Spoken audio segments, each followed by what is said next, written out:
Hola, ¿cómo están? Soy Víctor Gordoa Fernández, director general del Grupo Imagen Pública, y este es un nuevo capítulo de Rock and Roll. Bienvenidos.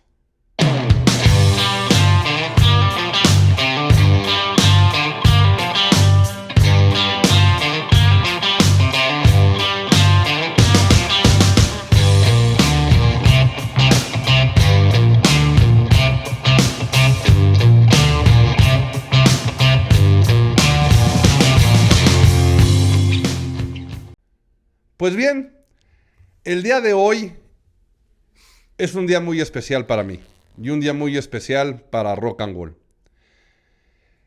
Desde hace ya un tiempo queríamos empezar a tener invitados y a querer tener un tipo más de contenido interesante para ustedes que nos hacen el favor de escucharnos, poder contar anécdotas, poder contar el porqué de muchas cosas que la mayoría de las veces no sabemos.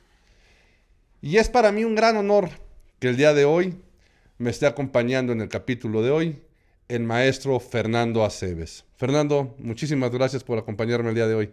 Gracias a ti, Víctor. Es un placer acompañarte y bueno, esta charla es especial, será especial.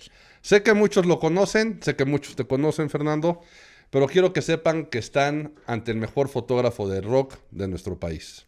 Y yo creo que en particular en el top 10, fácil, me atrevo a decir, de la actualidad en el mundo. Entonces, Fernando, otra vez, muchísimas gracias, Fer. Gracias a ti, Víctor, nuevamente. Vamos a empezar, ahora sí que por el principio, Fernando. ¿Qué le gusta a Fernando Aceves de la música, del rock? ¿Cómo ve Fernando Aceves a la música? Después de todos estos años, más de 30, 33 para ser exacto, mis conceptos han cambiado más veces de lo que yo me hubiese imaginado, ¿no? Y a estas alturas lo que más me gusta es observar lo que sucede en torno a la realización de una producción del tamaño que sea. Me gusta ver a la gente que trabaja, que hace posible que eso suceda.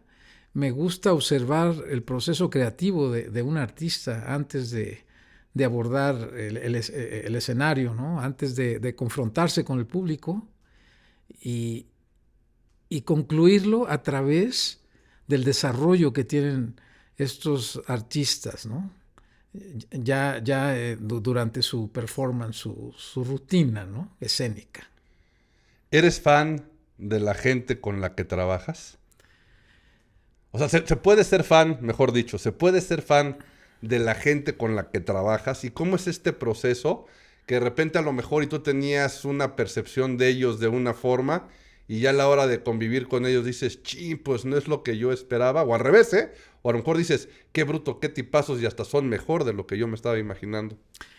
Mis referencias son las inmediatas, ¿no? Las últimas, las más recientes.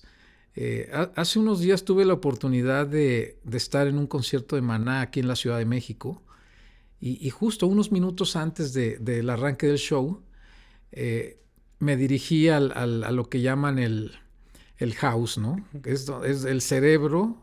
Donde se maneja todo, donde está la consola, desde donde se maneja todo, ¿no? Usualmente a la mitad de un recinto en donde pues ahí está la gente que diseña la iluminación, que diseña el sonido, ¿no? Básicamente hay un titular, a lo mejor un asistente por ahí, y justo tuve esa sensación, ¿no? Al abordar en particular al diseñador de luces, ¿no?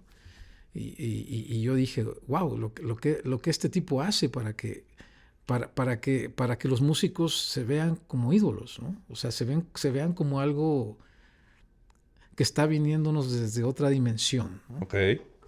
Y justo, es muy curioso que me lo preguntes, Víctor, pero cada vez admiro más a las mentes creativas alrededor de estos genios, ¿no? Ok, eso está interesante, está padre, porque si bien no me quiero adelantar, ¿qué tanto dependes justamente? Y tú que estás, y que como bien dices, ¿no? Los conoces, platicas con ellos, estás ahí metido en el ajo a la hora del concierto. En gran parte también se debe en ese equipo, entonces. No solamente es la cuestión musical o la cuestión del talento, sino ya dependen, y sí tienen esa dependencia, de todo el staff que está alrededor de ellos. Evidentemente, pues mientras más lana, más fama, pues más picudo va a ser el ingeniero que tengan ahí a cargo de los diferentes equipos. Pero esa evolución en cuanto a los shows, a los conciertos, a la experiencia, ¿cuánto crees que sea en parte del talento de la gente que los rodea y qué tanto será el de ellos directamente? ¿Cómo lo ves? Bueno, cada quien se forja su propia carrera. Cada quien hace los méritos para llegar a donde se encuentre. Y en este caso, el crédito sigue siendo para el artista. Por ejemplo, Mick Jagger tiene la visión de tener al manager que tiene y tiene la visión de hacerse rodear de los técnicos que tiene, ¿no? De los ingenieros, por ejemplo, ¿no? Incluso de los músicos invitados, ¿no? Porque tenemos a 4 Rolling Stones arriba de un escenario, pero vemos que hay otros 5 músicos u 8, incluyendo los coristas, ¿no? Y bueno, cito a Luis Conte, un extraordinario percusionista cubano que ha vivido casi toda su vida en Los Ángeles y que tiene 7 giras con Madonna, ¿no?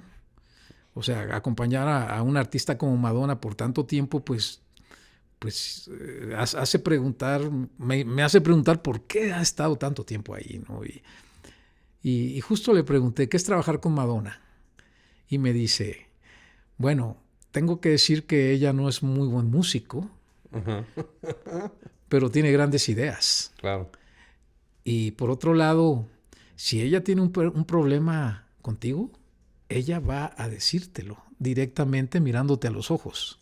No va a mandarte a un asistente a que te despida, ¿no? Por ejemplo, ¿no? Okay. Y bueno, en ciertos niveles creo que el artista es directamente responsable de esto, cosa que no tiene un artista en desarrollo, ¿no? El artista en desarrollo, pues usualmente cuando hay una inversión fuerte de dinero en torno a ellos, pues la agencia o quien tenga que ser es quien asigna directamente a la gente que va a trabajar, ¿no? Digo, sé de artistas también que no conocen ni los nombres de los músicos que tienen, ¿no? Ni tienen idea que hay un ingeniero de luces, o sea, que hay alguien que está desarrollándole un concepto visual, ¿no? Pero bueno, eso me he dado cuenta después de muchísimos años de ya no prestarle atención exclusivamente a los artistas, ¿no? Ok, y mira, fíjate, Fer, habíamos dicho vamos a empezar por el principio, y si algo que hice fue no empezar por el principio, ya nos clavamos no en sé cosas... si ya me fui demasiado adelante. No, al revés, está padrísimo, Sí, ¿no? sí. Está padrísimo, pero la pregunta que más me llama la atención, evidentemente sé que tu gusto por la fotografía seguramente nació desde que tú eras muy pequeño y demás, pero la clave, y que justamente va a dar pie a todo esto que te has dado cuenta durante 30 y tantos años, 33 me dijiste, ¿no? 33 para ser 33. exactos, oficialmente. 33 de carrera, es cómo llega Fernando Aceves a decir voy a ser fotógrafo de rock. O sea, ¿en qué momento llegas y dices, sí, perfecto, la foto está padrísima? Como cualquier fotógrafo y demás que se dedica a esta arte, ¿no? A este arte, perdón. Pero, ¿en qué momento dices, yo voy a ser fotógrafo de rock? ¿Hay algo o hay un músico escondido en ti que hayas dicho, híjole, yo quería ser rockero y por algo no fui y a la hora que tengo la foto es mi manera de estar y ser el rockstar? Porque eres un rockstar, al final del camino también eres un rockstar, Fernando. Pero, ¿cuál es ese punto de inflexión? ¿En dónde está esa disyuntiva o, no sé, por decirle crossroad, en el que tú dices, voy a ser fotógrafo de rock y esto es lo mío? Nunca pensé en ser músico, ni mucho menos. Nunca pensé dedicarme a nada que tuviera que ver incluso con las artes, ¿eh? Siempre fui un melómano que le gustaba ir al cine, a los museos, hasta la fecha, ¿no? En eso fundamento muchas de las cosas que componen mi carrera. Y a finales de los 80s decidí tomar una cámara fotográfica para explorar los escenarios, pero sin ningún objetivo específico, ¿no? O sea, ¿tú ibas a los conciertos Iba como cualquiera a de los nosotros? conciertos como cualquiera de ya nosotros. tenías ya el contacto de prensa y demás? La música siempre me ha gustado, desde niño, ¿no? Y encontré un nicho ahí, que es el de los eventos musicales. Empecé a ir sobre todo al viejo Auditorio Nacional a finales de la década de los 80s, con mi cámara, una cámara reflex que me compré en algún viaje por ahí, y empecé a experimentar justamente con los entornos de baja iluminación, ¿no? Y creo que el escenario musical fue el perfecto lugar de desarrollo. Pero en realidad yo iba a ver un concierto. Llevaba mi cámara, no me detenía nadie en la puerta. No existían los controles estrictos de hoy en día, ¿no? Okay. Entonces yo pasaba con mi cámara, me podía parar de mi asiento por unos minutos y caminar al frente del escenario y hacer algunas fotografías ahí, ¿no? Y lo estuve haciendo sistemáticamente quizás un par de años. Creo que el punto clave se da durante una de las actuaciones que tuvo el bailarín ruso Rudolf Nureyev, Sí. en la sala Olinyo-Lisly. Habrá sido en el año 88 u 89. Tenía dos funciones. La primera función tomé algunas imágenes, regresé con un par de impresiones con el objeto de que me las firmara, lo esperé a que todo terminara ahí en la puerta trasera del lugar. Nureyev sale, le pido los autógrafos, pero se queda observando detenidamente una de esas imágenes y me dice, ¿me puedo llevar esta? Le digo, bueno, las dos son mías. Me dice, sí, pero ¿me la puedo llevar? Pues sí, llévatela, no hay problema. Pero él se quedaba contemplando esa imagen, ¿no? O sea, entre horrorizado y fascinado, o sea, le veía yo ciertos gestos, ¿no? Trataba yo de adivinar qué estaba pensando el bailarín, ¿no? Y bueno, me dejó pensando esa anécdota y dije, creo que debería dedicarme a esto. Creo que un tipo tan acostumbrado a verse por tantos años bajo la mirada de tantos fotógrafos y que me haya pedido una foto, creo que tiene un significado. Él no tenía por qué pedirla. Claro, ¿no? está padrísimo. Pero bueno, ahí quedó. O sea, no tomé ningún tipo de decisión. Y no fue sino hasta el año de 1991 cuando llega Billy Joel a la Ciudad de México. El primer concierto, ya digamos en forma que se hace en México bajo Ocesa, ¿no? Más Sí, o menos. con Ocesa. Ya había habido un par por ahí, In Excess, vino Bob Dylan con Los Lobos, pero creo que no fue sino hasta Billy Joel quien logra 4 sold out en un inmueble de 20,000 personas, el Palacio de los Deportes. Palacio, sí. Y bueno, yo admiraba tanto a Billy Joel desde hace muchos años que me vi a mí mismo en un escenario haciéndole fotos, ¿no? Y pues investigué quién estaba dando ahí las credenciales, llegué a esa persona y pues sin yo pertenecer a ningún tipo de medio, pues la obtuve, ¿no? Estaban acreditando para los 4 shows, ¿no? Entonces me dijeron, te va a tocar el tercer día, ¿no? Porque el primer, segundo día van los periódicos, etcétera, no hay problema. Entonces, pues fue ahí, después de esa sesión de 3 canciones, cuando dije, me voy a dedicar a esto, voy a ver cómo lo hago. Y justo logré, fue el principio de una relación con el gigante del entretenimiento en México, ¿no? Que ahí comienza todo, ¿no? O sea, no imaginé en lo que esto se iba a convertir. Ni siquiera los propios organizadores imaginaban, o quizás sí lo imaginaban. Sí, ellos tenían ya claro hacia dónde iban, ¿no? Sí, seguramente, ¿no? Porque al final del camino estaban metiendo su lana, estaban apostando para hacer las cosas bien. Se venía, si bien a mí no me tocó muy fuerte o directamente esa escena, se venía también toda la bronca que había con la prohibición de los conciertos, de las malas organizaciones, de todo el rollo que precedía. Ellos cargaron con todo eso, y digo, hubieron intentos ya a fechas más recientes, ¿no? Está Carlos Santana en León, Bon Jovi en León, pues, los tristemente célebres conciertos de Queen. En Puebla, ¿no? Y en Guadalajara, me parece. Y bueno, Rod Stewart en Querétaro. Y que bueno, debido a la falta de logística, pues todo acabó siendo un desastre, ¿no? Sí, y aquí, como bien dices, ¿no? El talento, en este caso, de la gente de Ocesa, de aventarse el tiro, a querer hacer bien las cosas, y pues también hoy por hoy son el monstruo que lograron ser, ¿no? Que están Las siendo. cosas se hicieron bien desde el inicio. Creo que esa fue la clave. Desde un principio se comenzaron a hacer las cosas. Y yo formé parte de ese engranaje inicial en donde habíamos de todo. Había técnicos que pues estaban pues, bien, nadie sabíamos que en realidad qué estábamos haciendo allá adentro. O sea, y bueno, pues yo colaboré en ese, desde ese origen, ¿no? Con lo que yo estaba apenas desarrollando, que era la fotografía, porque no era yo un chico ya con la suficiente experiencia. Yo la adquirí en el camino y en el carril de alta velocidad, ¿no? Creo que eso me puso en una situación, pues, privilegiada, hay que decirlo, porque de la nada comencé a recibir respuestas a muchas preguntas y que fue la materialización de ver en carne y hueso y de cerca a tanta gente que había sido tan influyente en mi vida, ¿no?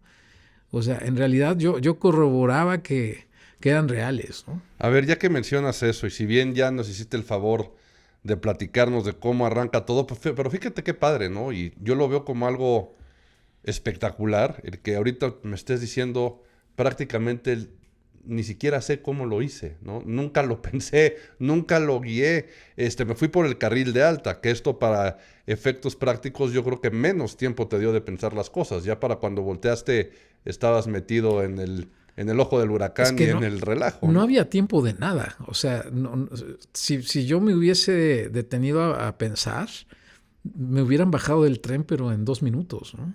Creo que era irte con todo y bueno, fue meramente instintivo, ¿no? Creo que cuando se da esa velocidad de crucero, es cuando empiezo a darme cuenta de muchas cosas y me di cuenta que había que capacitarse más, había que tener más énfasis en el equipo que yo estaba utilizando, en que me di cuenta que había muchos otros fotógrafos en el mundo que llevaban muchísimos más años que yo haciéndolo, ¿no? Entonces, pues fui creando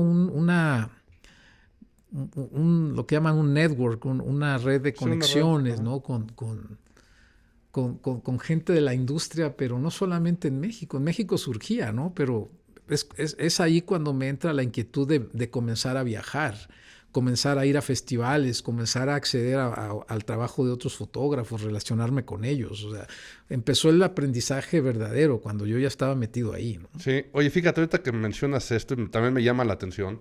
He escuchado muchas entrevistas y otros podcasts y otros materiales, y hay un común denominador en la parte de los músicos, que muchos dicen eso, ¿no? O sea, yo empecé por el gusto a tocar, por tener un grupo con mis amigos de prepa, pues casi que agarré este instrumento porque era el que me tocaba, ¿no? Porque a lo mejor al grupo en el que yo iba a entrar ya había un baterista y yo tocaba la batería y pues agarré un bajo, ¿no? Y así van hablando, pero hay varios, que el común denominador es, y fui aprendiendo después. Luego ya me di cuenta que tenía que empezar a saber leer las notas. O sea, gente que ni siquiera sabía leer las notas, ¿no? Y que tenía que tocarlas y saber, pero que el puro oído o el puro instinto musical los fue llevando a sacar eso. Y hoy por hoy dicen, sé que a lo mejor no soy el más virtuoso del mundo en el instrumento, pero si justamente eso, ¿no? Si yo me hubiera tenido que detener a estudiar en el momento, a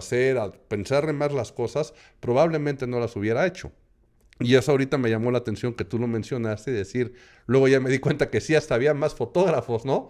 Y había más gente, pero ya a toro pasado, 33 años después, o en el inter de que empezaste, vamos a llamarle oficialmente el 91, al día de hoy, ¿te has detenido a pensar qué hubiera hecho si no me hubiera subido este tren, como lo dijiste?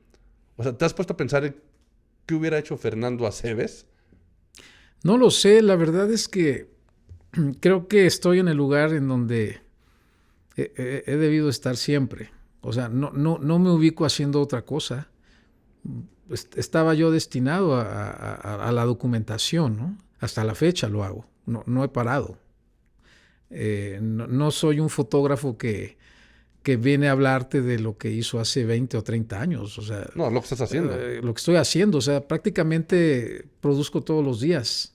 y en todo tipo de escenarios grandes, pequeños, pues sobre todo en la escena rockera, en la escena del jazz. El jazz es algo que visualmente me aportó muchísimo. Yo creo que el jazz fue lo que me permitió seguir en esto, porque me di cuenta que lo que había que fotografiar eran las atmósferas, eran los estados de ánimo, era todo lo que había alrededor de alguien, y ese alguien pasaba a un segundo, incluso a un tercer plano, ¿no? Y por otro lado, si ahorita me preguntas cómo veo a Paul McCartney, pues si me hubieras preguntado hace 30 años, yo te diría, pues es un ex-Beatle, es un ídolo, es una deidad, ¿no? Y si ahora me lo preguntas, no me lo estás preguntando, ¿verdad? Pero bueno. No, pero te lo voy a preguntar, a ver, te lo voy a preguntar, a ver, ¿cómo ves a Paul McCartney? Pero para mí Paul McCartney es un gran hombre de negocios, es un CEO, es alguien con una visión empresarial brutal, ¿no? No lo puedo ver ya como músico, ya no lo puedo ver más como eso, ¿no? Sí. Y recuerdo mucho una entrevista que Mick Jagger le dio a Forbes a principios de los 90s, y que dijo, la banda comenzó en 1962 y cuando me di cuenta que llegó la década de los 80s y no teníamos dinero, entré en un estado de pánico. Y fue ahí cuando realmente comenzó la maquinaria a producir, ¿no? Más allá de lo que eran los shows, ¿no?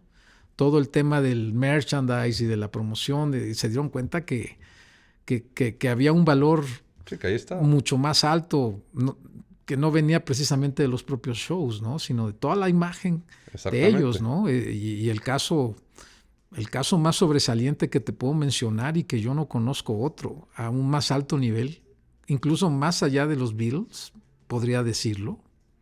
Es muy aventurado, ¿no? A ver qué vas a decir. Pero yo no he visto una maquinaria tan eficiente para hacer dinero como la de Kiss. Kiss, estoy de acuerdo. O sea, sí, estoy de acuerdo. Verdaderamente sorprendido de la manera como ellos lograban monetizarse, ¿no? Sí.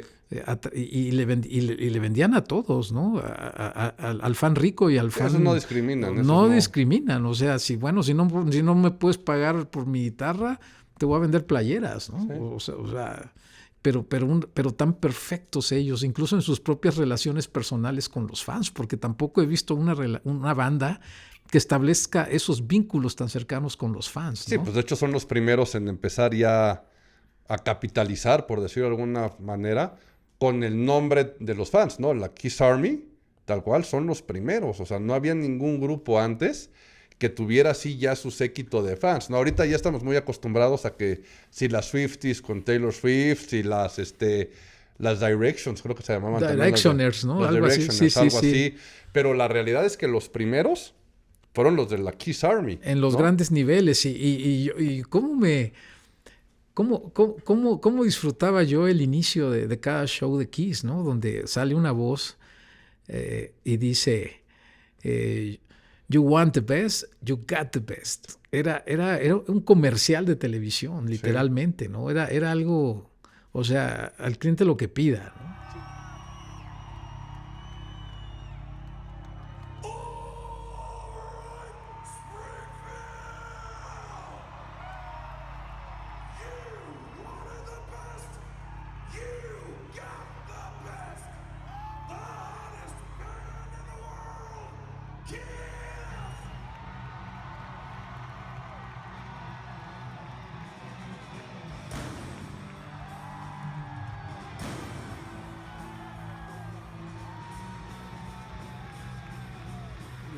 Sí, no, está padrísimo eso y es impresionante. Y aparte ahorita fíjate, Fer, que aparte es lo bueno de tener a alguien como tú sentado junto a mí el día de hoy. Porque por más que le pienses, ahorita mencionaste a Paul McCartney, mencionaste a Mick Jagger, mencionaste a Kiss. Evidentemente quiero ir tocando cada uno de estos puntos de cómo ha sido ese camino, ¿no? Y justamente salió... O nos desviamos un poquito cuando estabas diciendo esta parte de yo no sé qué hubiera sido circunstancial, y empecé a ver y cómo ha ido evolucionando y demás, ¿no? Pero permíteme regresarme un poquito porque también aquí van surgiendo dudas, y si en algún momento empiezas a sentir que está saliendo el fan dentro de mí que te quiere preguntar cosas, por favor dímelo, ¿no? Por favor dímelo con toda la confianza, pero... Dijiste, empecé con esto. Para cuando me di cuenta ya estaba subido en el tren. Me di cuenta que había más fotógrafos. En algún momento hubo, porque además esto también te lo digo como alguien que pues me gusta, ¿no? Este medio de la fotografía, del rock, me gusta admiro muchos fotógrafos que se han dedicado a esto, pero siempre la referencia o lo que teníamos de antes, o no es referencia, no es referencia, mejor dicho, tenemos pues como ejemplos muchos fotógrafos que empezaron desde los 60, 70, 50. 50 a seguir bandas. O sea, Sí, en Estados Unidos, en Inglaterra, me imagino principalmente, pero en toda Europa, ya es lo voy a llamar así, una carrera establecida, una profesión de que había gente que seguía a los grupos. Hay unas fotografías buenísimas que son más de la intimidad del grupo, no tanto fotografías en el escenario, en el performance, ¿no? Sino más íntimas, que se veía que realmente convivían con ellos durante mucho tiempo. Tú en esta etapa, cuando estabas, ya subido en el tren, ya para cuando volteaste ya estabas arriba, pero tú tenías ya la referencia de la profesión o de tener algunos que seguramente ahorita evidentemente son colegas, pero hasta amigos tuyos, pero que dijeras, oye, admiro lo que hace este cuate o admiro este tipo de fotografía. ¿Tenías por lo menos esa relación o de plano te trepaste al tren por treparte? Y la segunda es, ¿te consideras, y no importa, porque aquí no se trata de querernos hacer menos o iguales o demás, ¿tú crees que eres el primer fotógrafo de rock mexicano? sí lo soy. ¿Sí, sí eres? Sí lo soy. Sí lo soy. Bien, bien, bien. No es que Porque yo también lo creo. Yo no, también es lo creo y que lo opino. no existe una referencia previa. No hay nadie que sistemáticamente haya trabajado, no digamos al rock, en la música en general, ¿no? ¿Por qué? Porque no había una industria como tal, ¿no? Sí, eso es lo que me refería, Entonces, ¿no? O sea, como que ya está muy normalizado antes, pero aquí no. Entonces lo que veíamos era el trabajo que emanaba de la prensa mexicana, ¿no? Específicamente de los diarios. Y sí, hubieron fotógrafos brillantes en la historia del fotoperiodismo en México, ¿no? Yo personalmente admiro mucho a Nacho López, por ejemplo, que para mí es una absoluta referencia, ¿no? Si me dices de un fotógrafo mexicano, te lo puedo mencionar a él. Y él tiene algo de fotografía jazzística en la década de los 50, pero 60 me parece. Sí, me estoy yendo muy atrás, 60. Pero no hay nadie que sistemáticamente lo haya hecho, ¿no? Y si ahorita, de que comienzo a la fecha, pues ya hay mucha gente que se está dedicando a esto, lo cual me parece sano, ¿no? Porque ellos están descubriendo lo que a mí ya me tocó ver hace mucho tiempo y mi vena, digamos que la línea documental que ya está en otro lado. Y seguramente fuiste inspiración para ellos. Probablemente. Y ahora, las referencias que llegué a tener, pues sí, venían de Estados Unidos, venían de Europa, fotógrafos que en su momento admiré y que posteriormente conocí a algunos de ellos, que coincidimos en proyectos, en libros, en exposiciones fuera de México, ¿no?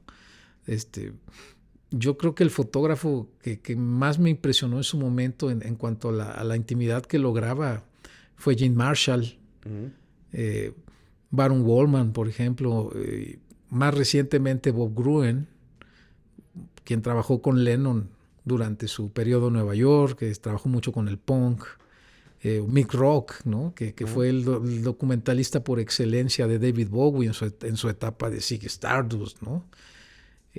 Gerrit Mankiewicz, la referencia absoluta de la fotografía del rock en Inglaterra, ¿no? De principios de la década de los 60, ¿no? Con sus legendarias portadas del sello London de los Rolling Stones, ¿no? Sí. Entre muchas cosas más que hicieron, ¿no? Pero yo creo que de todos esos nombres que te estoy dando, Gene Marshall para mí es la máxima referencia de la fotografía del rock y del jazz, ¿no? Un tipo que se murió con su maleta de equipo ahí a un lado, ¿no? ¿Por qué crees, Fer, que antes los fotógrafos o la gente que acompañaba a los grupos tenía más acceso que ahora? Porque yo la verdad hace mucho que no veo una fotografía ¿no? Y te estoy hablando ya de las galerías, evidentemente, ¿no? Si te das una vuelta, no sé si hay algunas más famosas. Mi referencia es la Morrison Hotel Gallery, ¿no? Nueva en Nueva York. York, ¿no? Que me fascina ir, no me alcanza. En los para, Estados para Unidos creo comprar que es la una, galería ¿no? más sobresaliente. Y bueno, en Europa está Rock Archive, que es un proyecto muy interesante porque es un colectivo de fotógrafos de rock que lo maneja Jill Furmanovsky, una fotógrafa británica que pues, fue la fotógrafa oficial de Pink Floyd, posteriormente de The Police, de Oasis, un gran nombre en esto, ¿no? Actualmente la fotógrafa oficial de los estudios de Abbey Road, etcétera. No, pues que para que veas, ¿no? Y justamente voy en ese sentido, ¿no? O Sí, sea, yo voy a una galería, veo las fotografías o a una exposición, ¿no? Por ejemplo, me tocó ver la de Who Shot Rock and Roll, ¿no? Que también estaban ahí montada. sí. Eso Los fue hace Ángeles. como 10 años, ¿no? Los También Ángeles, a mí sí. me tocó verla en el Museo de Brooklyn, en Nueva York, Así hace como es. unos 10 años. Sí, La sí. montaron ahí en el Museo de Brooklyn. Pero el común denominador también, o lo que a mí me llamaba la atención, era la gran cantidad de fotos íntimas que había con los grupos, ¿no? Evidentemente también, cada vez he visto que los mismos grupos cada vez tienen fotografías más íntimas. ¿Tú crees, y si es así, también me gustaría que nos los compartieras, se han vuelto cada vez más herméticos los mismos grupos, no obstante que los mismos Rolling Stones le abrían las puertas no a quien fuera, pero al que empezó siendo un cuate Sí. y que por eso igual podrían tener una fotografía en, no sé, en un camión en lo que descansaban o en un camerino, y que eso ya no exista o que sea más difícil de ver una fotografía del mismo grupo aún? Bueno, la digitalización tiene mucho que ver en esto. La digitalización hizo masivo esto de la fotografía, no tan solo con las cámaras, todos los dispositivos que comenzaron a surgir. O sea, cada vez se volvía más fácil acceder a estos equipos y a su manipulación. En realidad, hoy en día no necesitas tener conocimientos de fotografía para tomar una cámara y ponerte a disparar, que es lo que está sucediendo ahora en muchos casos, ¿no? Y por otro lado, las propias bandas, la propia industria, ya no permite que surjan nuevos grandes nombres dentro de la fotografía mundial en el rock, porque ya intervienen otros factores, ¿no? Como el manejo de la propia imagen, ¿no? O sea, tú puedes ver bandas que contratan fotógrafos a donde quiera que vayan. Vamos a hablar de un caso específico, ¿no? Los Rolling Stones, ¿no? Vamos a entrar ya al tema de los Rolling Stones. A ver. Pues es un caso, ¿no? Muy ejemplar, ¿no? Ellos contratan a alguien y tú les firmas un contrato. Y ellos no están obligados ni siquiera a darte tu crédito. Que lo hacen, ¿eh? Pero no están obligados a hacerlo. O sea, a lo que quiero llegar es que ellos ya tienen el control de su imagen. Y eso le restó muchísimo poder a los fotógrafos y eso hizo que ya no surjan grandes nombres. ¿Pero en qué sentido? ¿En cuidar la imagen que va a salir de ellos? Y ahorita voy a hablar en términos de imagen pública. ¿Están cada vez cuidando más su imagen o se dieron cuenta que la explotación de esas imágenes también eran redituables para ellos y no tenían por qué repartir parte de ese pastel? Siguen siendo generosos. El caso de los Rolling Stones. Incluso en sus producciones, ellos tienen una tarima en donde el fotógrafo se sube durante las 3 primeras canciones y tiene una gran visión para realizar su trabajo. Pero es una cuestión del propio artista que trabaja para que se puedan ver bien ellos mismos. Okay. Pero te echan la mano para que ellos se vean bien. Para que ellos se vean bien, pero eso se reduce a 10 o 15 minutos, que es lo que duran 3 canciones. Y de ahí te sales. Y hay alguien que se puede quedar, que es el fotógrafo que está contratando el grupo. Pero ese fotógrafo no está ahí nada más por estar. Él ya firmó un contrato. Okay. En donde quienes van a tener el acceso a las imágenes es la propia banda. Y la propia banda va a decidir qué es lo que utiliza, cuidando justamente su imagen, ¿no? Sí, claro. Y eso hace que pues ya estamos viendo un producto. Estamos viendo una fotografía de una Coca-Cola o de una pizza de Domino's, ¿no? Ha llegado hasta esto, ¿no? Y y la gente compra ese producto pensando en que lo va a ver y lo va a escuchar como era hace 50 años o 40 años. Ya no es así, pero la gente está comprando eso, esa ilusión de ver a alguien que ya no está en forma. Okay. Entonces es por eso que he decidido enfocar gran parte de mi carrera a las nuevas bandas, a quien está surgiendo ahora bajo nuevas reglas. Las compañías discográficas ya no tienen el peso que llegaron a tener, ¿no? Todo el mundo le reporta a Spotify. Sí. Eso no es un secreto. Entonces, el formato físico cada vez se vende menos, ¿no? Los que se dan el lujo de sacar viniles o incluso los CDs es porque pues tienen esa capacidad, pero las bandas pequeñas, emergentes, cada vez menos bandas piensan en eso, ¿no? Creo que se están ajustando su modelo de negocio a sacar dinero de sus propios conciertos, ¿no? Y eventualmente vender su propia mercancía ahí, ¿no? Pero vamos, ya estamos hablando de otras circunstancias, pero eso no descarta que los talentos sigan surgiendo y hay cosas tremendas, pero yo tengo mis dudas si alguna de esas bandas que ahorita están comenzando van a tener la repercusión de los Rolling Stones dentro de 40 o de 50 años, ¿no? 60 años. Sí, quién sabe. O sea, si es... No nos vayamos tan lejos, ¿no? 5 años. Sí, porque aparte cada vez hay más oferta. También es una realidad, ¿no? Eso que dices, todo mundo le reporta Spotify, pues de igual forma también cada vez hay más opciones y más facilidades para subir tu música a Spotify. Entonces, también más facilidades, pero menos beneficios. No, claro, pero también mucho más oferta. Como tú como escucha, también te puedes perder en un universo de canciones y de contenido y de nuevas propuestas. Te podrán gustar unas más que otras, pero también me imagino que ha de ser la parte difícil o sea, evidentemente para las bandas, pero también ahorita tú que dijiste, no, yo me quiero enfocar más o he decidido enfocarme en las emergentes.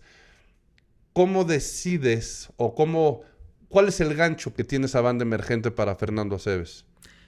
Es muy fácil. Un conglomerado del espectáculo a nivel mundial manda de gira a alguien o manda de gira a alguien abriéndole a una gran banda. Uh-huh. Hay que tener ojo en eso, ¿no? Es una banda a la que ya alguien le está invirtiendo. Ajá. O sea, sí influye en ti el hecho de que digan, es el grupo abridor de tal, y en ese momento ya por algo es el abridor. Sí, o sea, la experiencia en los últimos años me ha dicho que esas bandas se van convirtiendo en alguien y llega el momento en el que ya están en los grandes foros, ¿no? Una que te guste ahorita, que digas, mira, esta, o a lo mejor no es tan conocida o ya es más conocida, pero cuando los vi fue un boom y me fundieron los cables y me hizo recordar de cosas de antes, o estos van a tener una propuesta nueva. Bueno, hace unos años estuvieron los New Kids on the Block en la Ciudad de México. No estoy muy certero con la fecha en este momento. Pero quien le venía abriendo a los New Kids on the Block y que solamente dio una presentación de 30 minutos fue Lady Gaga. Ok. A lo mejor no me hubiese interesado en ese momento hacerle fotografías a una chica que estaba en un escenario, ¿no? Muy estrafalaria, con unos bailarines, ¿no? Pero no sé, o sea, le dediqué los 30 minutos y después se convirtió en Lady Gaga. En Lady Gaga. Sí, Lady Gaga, así de fácil. Punto. ¿No? O sea, es un ejemplo muy claro, ¿no? Entonces... A ver, perdón que te interrumpa, Fer. Sí. ¿Ahí qué te llama más la atención o qué te llamó la atención? Le dedicaste los 30 minutos. Evidentemente hubo una coherencia en lo que tú estabas escuchando contra lo que estabas viendo. Pero ¿qué tanto llamó tu atención la parte del concepto y de decir tú ya como fotógrafo súper especializado? Claro. Aquí hay algo. Aquí hay algo. O sea, ya hay una modista que está vistiendo a esta chica. O sea, ya hay una producción, ya le están dedicando un presupuesto.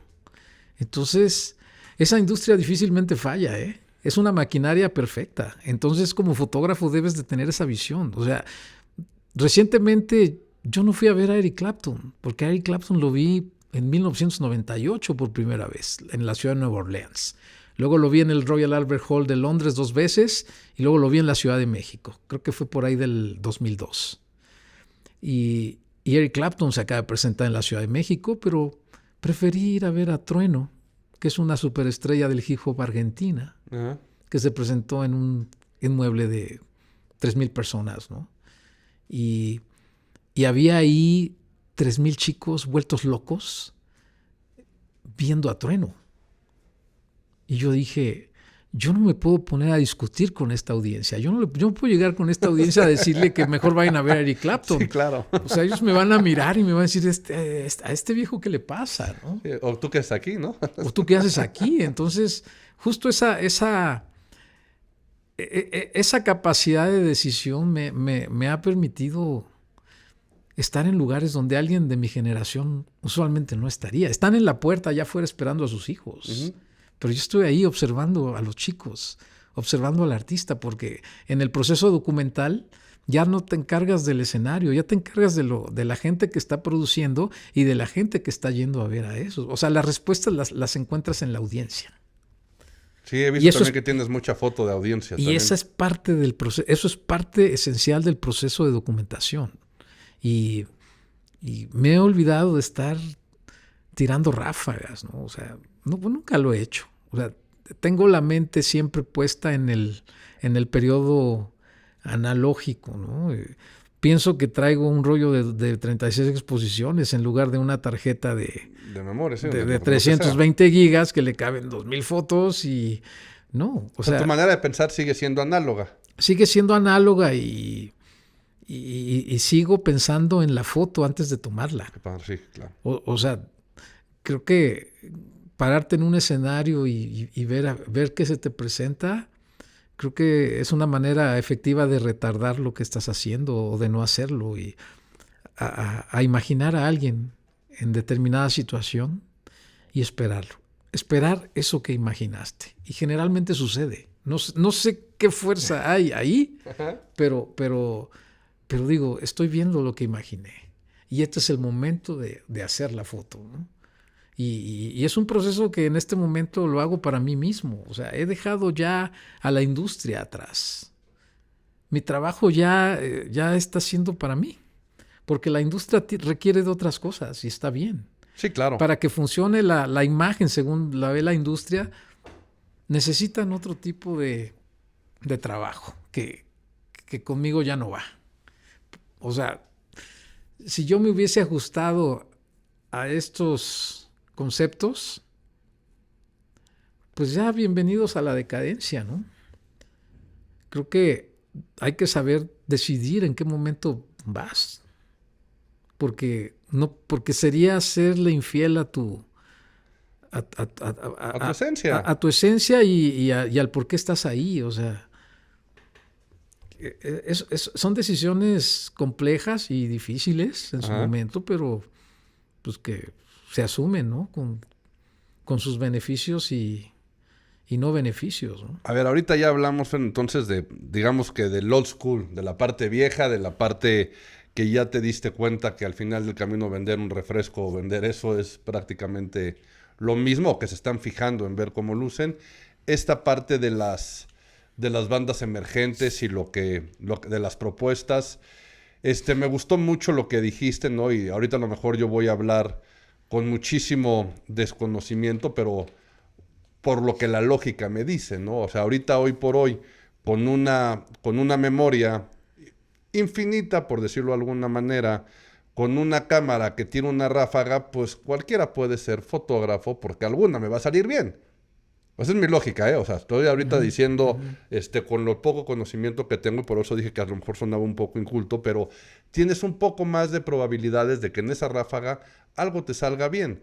Pero teniendo estos adelantos tecnológicos, pero respetando esa esencia que mencionas y ese pensamiento analógico de estar buscando el momento perfecto, realmente lo buscas, eso que dicen, no se te aparece. Yo tengo en la cabeza muy marcada una gran foto que tienes tú de Mick Jagger y Keith Richards, que sale, que están tocando juntos, pero Mick Jagger te está volteando a ver con la lengua de fuera y pareciera que te sacó la lengua.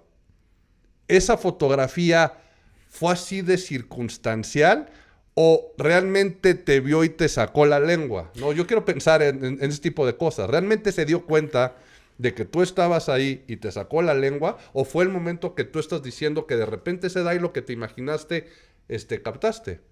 En realidad Mick Jagger está mirando a Keith Richards, que en la fotografía aparece fuera de foco.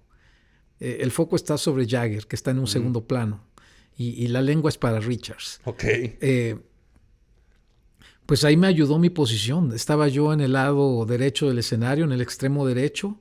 El resto de los fotógrafos estaban exactamente al centro del escenario, tratando de verlos de frente, pero yo estaba en esa posición de que cuando se da el momento, yo tenía la cámara arriba y oprimí el obturador. obturador. Vi la imagen y la recuerdo cuando la vi. O sea, en verdad fue un éxtasis indescriptible. O sea, haber podido ver en vivo esa lengua. En realidad no dormí, pero tuve que esperar al día siguiente a ver qué había sucedido, porque pues era un rollo de diapositivas, ¿no? Okay. Entonces siempre por esas horas tuve la duda si lo había yo captado, pero no importa no haberlo captado, yo ya tenía en la mente la imagen que se quedó adentro, ¿no? Pero al día siguiente veo la diapositiva con el momento justo, todo técnicamente limpio, dije, wow. O sea, es una fotografía de una en 1,000,000, quizás, ¿no? Sí, fácil. Es que no es muy fácil lograr grandes fotografías, ¿eh? Y es que tú tienes muchas fotografías que comunican mucho. O sea, la verdad es que igual que tienes unas espectaculares de los escenarios, por ejemplo, tienes una de Pink Floyd también con escenario, o sea, una toma abierta de todo el escenario, muy bonita, increíble y demás. Pero para mi gusto, ¿no? Y mi forma de ver las cosas, tú tienes muchas fotografías que realmente comunican y es realmente el momento que captaste, ¿no? Tienes una de Gene Simmons, por ejemplo, que también te está viendo, una de Paul Stanley que también te está con viendo, la plumilla, ¿no? Con Sí, la plumilla, sí. ¿no? La de Gene Simmons te está viendo de frente, saliendo como de un camerino, te está viendo algo así, ¿no? Te está viendo como... Sí, justo. Parece que es un camerino, ¿sí es un camerino, mira, sí, es ¿no? Pocos minutos antes de salir a pero cómo se te escena. queda viendo, ¿no? Ambos, o sea, esta de Mick Jagger, o sea, realmente transmiten, aún en el escenario, pero ahorita ya me estoy dando cuenta de por qué se dan esas fotografías, porque dices tú, estás captando el momento, porque a ninguno lo has hecho posar. No, que quizás un poco, no, en realidad no es el hecho de decir, a ver, ponte enfrente de mí y haz esto. O sea, creo que el hecho de estar con una cámara fotográfica, en este caso fuera de un escenario, es llamar la atención de tu sujeto de una manera sutil. No caer en esa vulgaridad de, a ver, permíteme o ponte, etcétera, ¿no? No, simplemente es observar, llamar la atención de otra manera que no sea con la cámara. Ellos se percatan de ti, ven que traes una cámara y entonces, venga. Sí, ya, claro. Así ya es, aquí está la figura, ¿no? Así es. Y el hecho de tener esa oportunidad de alguien tan fotografiado como te lo había yo mencionado, con alguien, ¿no? ¿Con quién mencionamos esto? Alguien tan acostumbrado a las fotografías, ¿no? Bueno, un Gene Simmons que ha posado para tanta gente, está posando para mí, como lo ha hecho para todos los demás, pero yo tengo esa oportunidad de mostrarlo de otra forma, quizás una manera más terrenal, más alcanzable. O sea, que tú como espectador digas, wow, estoy cerca de Gene Simmons, Sí, claro. y es tan persona como yo, ¿no? Eso. Oye, Fer, y estas fotografías, muchas dices que son porque tú vas y tienes las acreditaciones y demás, pero ¿ya te ha tocado vivir la experiencia de ser contratado o llamado por el artista en particular y realmente tener esa convivencia con el artista? Sí, varias veces, por supuesto. Es difícil, ¿eh? No romper con muchas cosas, ¿no? O sea, dices, bueno, ya está aquí David Bowie, ahora me voy a cuidar de no decirle algo que quizás le incomode o Entonces creo Con que... Bowie fuiste muy cercano, ¿no? De hecho, te fuiste 3 de días. paseo con él y estuviste en muchos lugares. 3 Yo días. tengo una fotografía también que es en Teotihuacán. Sí, Es sí. Teotihuacán, el hacer con una máscara en la mano. Eso es en la casa de Frida Kahlo. Es en la casa de Frida Sí, Kahlo. sí, sí. Bueno, yo tengo esa fotografía que además me enorgullece muchísimo que haya sido un regalo de parte tuya. Tú me hiciste el favor de regalarme esa fotografía. Pero también tienes una que es personal y que has subido a tus redes, que está sentado en un sillón junto a David Bowie. Y están como en una sala de espera o en algún Un tipo de camerino. estudio, un camerino, un Camerino, sillón, y sí. están sentados, tal cual, lo voy a decir así con todas sus letras, de brothers, ahí platicando y Sí, sí, eso, sí, ¿no? sí. Evidentemente del lado fan de qué se siente y cómo es y demás, porque eso creo que todos sabemos la respuesta. Esa conexión que tiene que existir tuya con el artista, marcando la línea que ahorita mencionaste de Chin no vaya a decir o vaya a hacer algo, ¿cómo se da esa comunión tal cual para sacar ese tipo de imágenes, para tener ese tipo de momentos? Pues es el encuentro, es un encuentro de persona a persona, sin ningún tipo de estatus, ¿no? Creo que lograr ese nivel de comunicación y de que estás pasando un momento agradable con alguien.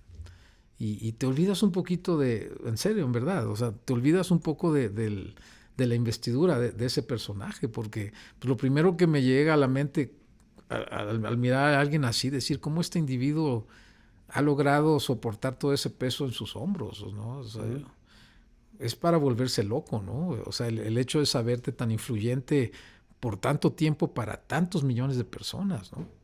Regresamos un poco al ejemplo de los propios Beatles, ¿no? Que tú dices, ¿cómo es posible? ¿No? El caso de Paul McCartney, la primera vez que pude conocerlo y que además estaba yo trabajando para él, venía Linda Sí, McCartney. también está la foto ahí en el backstage que la tienes tú Sí, con ellos, sí, sí, también. estaba Linda McCartney y me di cuenta que yo estaba viendo a Linda por todos lados. No, no era Paul McCartney, era Linda McCartney la que ponía las reglas allá atrás, ¿no? Y creo que fue una persona que aterrizó muy bien a Paul, ¿no? Creo que fue de esas anclas que existen por todos lados que evitan que el ser caiga en la locura, ¿no? O caiga en algo en lo que han caído muchos, ¿no? Sí, eso. Y por ejemplo, de estas experiencias que has tenido al principio del podcast, del episodio, mencionaste si me preguntas cómo veo a Paul McCartney ahorita, que ya lo ves como industria y demás, en lo personal también opino un poco lo mismo. O sea, no es posible que en un año haya repetido con el mismo tour o va a repetir ahora, ¿no? Evidentemente ya te das cuenta de lo importante que es el negocio. Pero, ¿tú notas alguna diferencia de aquella primera vez que fue en 90 y... ¿Qué habrá sido? 93, 93 con ¿no? el New World Tour, por ejemplo. Exactamente, Ajá. en el 93. A estas últimas veces que te ha tocado convivir con él o verlo o trabajar para él o con él, ¿hay algunos cambios que hayas dado cuenta ya de la forma, de la situación en cómo se llevan? ¿O ya es by the book una oficina porque al final del camino eres un Beatle y así es como se debe de manejar? Bueno, en el 93 el meet and greet no se cobraba y ahora ya se cobra. Ok, una gran... Creo que dijiste casi todo, ¿no? Dijiste casi todo, ¿no? Pero esa convivencia y ese trato con el artista, ¿cómo es? ¿Ha cambiado algo? ¿Es lo mismo? ¿O ya es, hi Fernando, one more time? ¿O cómo es el rollo? Pues es muy difícil que alguien te recuerde. O sea, sí ha habido casos que dices, caramba, qué honrado me siento, ¿no? Pero, pues, alguien le preguntó a B.B. King que si recordaba una visita a una X ciudad y él decía, no me acuerdo, quizás sí del aeropuerto, ¿no? Pero en realidad no recuerdo nada, ¿no? Okay. El artista olvida, ¿no? Entonces creo que todo se debe de limitar al aquí y a la hora, ¿no? Sí. No, y ya, se acabó, e ir al siguiente capítulo, porque pues, es un camino que estás recorriendo y que no puedes regresar nunca. Entonces, pienso que cada etapa es importante, es distinta y no se puede comparar. O sea, pero al final la fórmula se repite una y otra vez, sobre todo con los grandes nombres de la industria, ¿no? Y percibes cuando un artista se está desempeñando arriba de un escenario simplemente por cumplir y por cobrar cantidades de dinero tremendas, ¿no? Pero está bien, está perfecto porque está cubriendo la necesidad de alguien que pagó por ver eso, ¿no? Sí, sí, aparte siempre va a haber alguien nuevo que lo va a querer hacer o alguien dispuesto a hacerlo. Sí, y también ese mercado emergente que dice, pues es que yo nunca lo he visto, pues ¿qué te digo? Velo. Sí, no, claro, no, ahorita a lo mejor nosotros lo podemos estar hablando ya con esa experiencia previa de haberlo visto, pero sí tienes razón.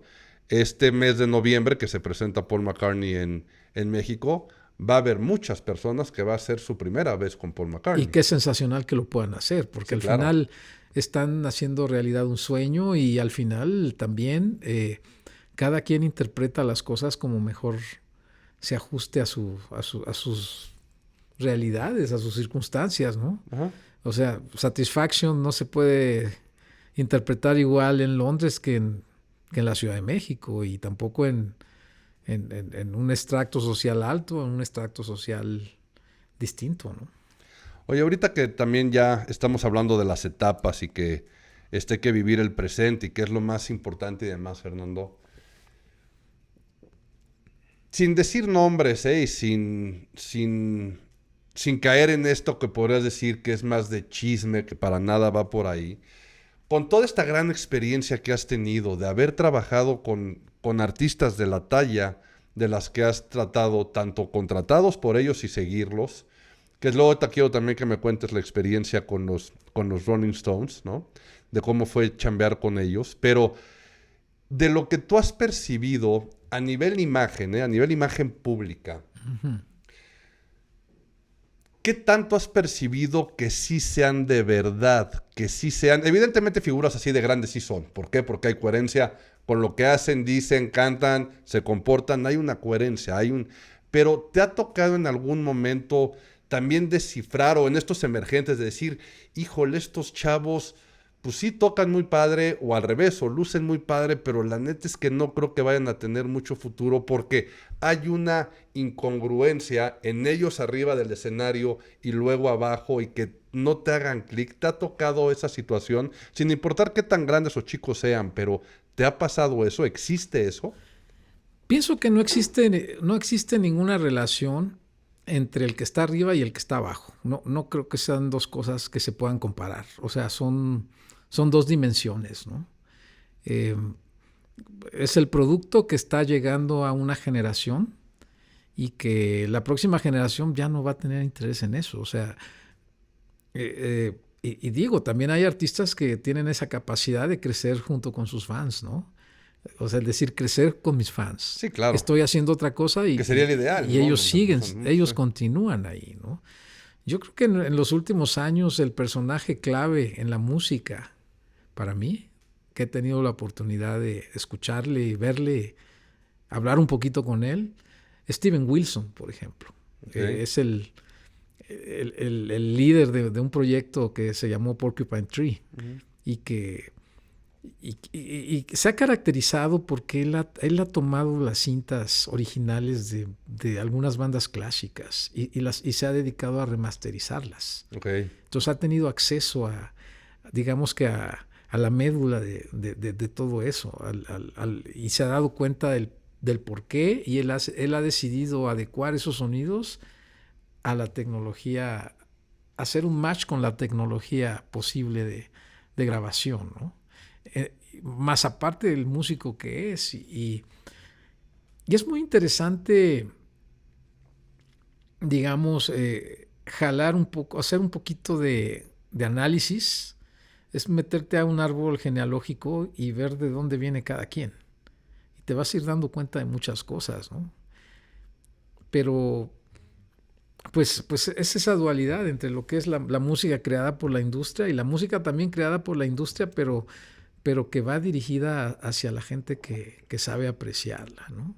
Eso a nivel musical y a nivel escénico, a nivel comunicación con el público. ¿Y eso has notado a alguien que digas, híjole, se sube y cambia. Abajo es una persona completamente, no normal, porque ya nos contaste también que muchos son normales, por decirlo de alguna manera, pero que digas, híjole, la gente en algún momento se tiene que dar cuenta, o qué onda con este cuate, o en dónde está el chip que cambian para ser otro personaje de arriba del escenario que abajo. Pues es muy teatral la cuestión, ¿no? O sea, estás viendo a un personaje allá arriba y a otra persona abajo. Creo que se ha vuelto algo muy normal. Eh, no puedes esperar lo mismo en la vida real, ¿no? Ah, sí, sí, claro. No, de hecho, ejemplos hay muchos, Ajá. principalmente, por ejemplo, con los comediantes. Dicen eso, ¿no? Que dicen, oye, me encuentro a la gente por la calle y creen que voy a estarles haciendo chistes y riéndome de todo. Dicen, no, soy una persona normal. A lo que me refiero yo y a lo que voy un poquito yo más, con esta pregunta o con esta duda, es que evidentemente también es muchas veces por lo mismo de que no están ahí, ¿eh? Si están arriba de un escenario y tienen gente es por algo. Pero que tú a lo mejor la fotografía, es más, vamos a hablar en términos fotográficos, estamos hablando de estas imágenes que han comunicado muchísimo, ¿no? ¿Te ha pasado que a lo mejor y fotografiar a alguien arriba del escenario y al mismo personaje, abajo de él, y que hasta los notes diferentes, o sea, que sí digas, híjole, sí estoy captando la vibra, el momento, al personaje, al rockstar, y aquí ya es, pues, un ciudadano más del mundo, y que digas, híjole, ya no comunicó tanto, o son diferentes, o casi que no parece que fueran la misma persona? Pues uno de los grandes anhelos que siempre he tenido es lograr tener a alguien abajo de un escenario y con mi cámara, ¿no? Porque es una gran oportunidad de mostrar al artista desde otro punto de vista. Mm. En el 2006 y 2007 tuve un proyecto con Ocesa muy interesante, que salió un libro que es Vive Latino Vive Latino, sí. 2006-2007, y el concepto fue fascinante porque instalamos una carpa detrás del escenario principal que fungió como estudio. Nos llevamos las luces, todo el equipo necesario. Y entonces cada banda, cuando terminaba su intervención, pasaba directamente, antes de cualquier cosa, a esa carpa. Okay. Entonces nunca había yo experimentado la energía de un escenario allá abajo, ¿no? A ver, cuéntanos un poquito de eso. O sea, ¿cómo era ese rush de estar bajando y de repente enfrentarse a eso? ¿Cómo fue eso? ¿Cómo es? ¿Qué viviste? ¿Cómo Pues es fue? que yo imaginaba simplemente a alguien que que acababa de actuar frente a 60,000 personas, ¿no? En promedio, y pues toda esa energía que esa persona recibió, y cómo viene tan arriba aún, ¿no? O sea, no bajan. Entonces, el lograr un retrato íntimo de alguien que acaba de ser sometido a esa prueba Ujú. es fascinante, porque eso se puede mirar en los retratos, ¿no? Hay un poder que no te lo podría describir, simplemente hay que ver las fotografías y tú las interpretas. Sí, claro, que es Y, parte del chiste de una fotografía. sí, y ese ejercicio que hice durante 2 años en ese festival, pues me demostró que, que puedes pensar a la hora de retratar a alguien que acaba de estar ante una multitud y que en realidad no lo estuvo, pero tú estás tratando de jalar para ti esa energía escondida que alguien es capaz de hacer que flote, ¿no? Oye, ahorita que dices, Fernando, de los libros y eso, ¿tienes idea de en cuántos libros has participado? Porque tienes los tuyos, y ahorita vamos a hablar del más reciente Sí. también. Pero tienes los tuyos, pero has participado en un mundo de libros, ya sean o del grupo o de la industria. ¿Cómo ha sido esa experiencia, tanto en los propios como en los otros? Porque también al principio del podcast dijiste, ¿no? Muchas veces el artista le tomas la foto, te hacen firmar contratos, la imagen ya es de ellos, muchas veces ni el crédito te dan. Pero dimensionas, Fernando, en lo personal, el que eres parte de eso y que esos grupos te dan el crédito y que estás ahí y de lo pues importante que eres ya como, y que has sido y seguirás siendo como fotógrafo de rock, al grado de participar en todos esos libros, porque estás en los de los 50 años de los Rolling Stones, por ejemplo, Sí, ¿no? 40 y 50 Sí, 40, años. 50, y nadie está ahí, o sea, no a fuerza tienes que estar ahí, o no Sí, muchos tienen ese soy el único privilegio. fotógrafo de un país hispanoamericano, ¿no? En estar, ¿no? Pues junto a pues gente como Mankiewicz, como Baron Wallman, como Ross Halfin, por ejemplo. O sea, estás ahí, estás en una misma publicación, ¿no? Pues me siento bien porque me hace sentir parte de una comunidad. No nos parecemos entre nosotros. ¿Mm? Nuestras circunstancias son Sí, muy totalmente diferentes. distintas. O sea, Ross Halfin está en Londres, Gruen está en Nueva York, o no sé, Marshall en San Francisco. O sea, son circunstancias completamente diversas, ¿no? Pero en el momento de coincidir ya se hace una comunidad y eso para mí mm, me satisface porque es una manera de reconocer todo esto, todo este trabajo que vengo haciendo, ¿no? Oye, y el brinco al cine y querer hacer un libro de retratos dedicado al cine después de haber tenido tantas participaciones, tanto propias, repito, como compilaciones o recopilaciones de otros artistas, ¿por qué el brinco al cine? Pues fue un ensayo, este libro en particular, Mexicanos en el Cine, que presenté en la Feria Internacional del Libro en Guadalajara el año pasado. Eh, es una consecuencia de los trabajos de retrato que muestro en mis otros libros, ¿no? Ujú. Vive Latino, 50 jazzistas mexicanos, retratos del rock mexicano. Eh, Dije, me voy a seguir con la industria del cine. Me gustaría mostrar en un trabajo a la gente que participa en esta industria, a todos mexicanos. No me voy a concentrar solamente en las celebridades, en los directores, en los actores, actrices, sino voy a buscar maquillistas, voy a buscar foquistas, vestuaristas, editores, gente que hace soundtracks, pero todos líderes en sus áreas y que son importantes para que la industria del cine vaya, ¿no?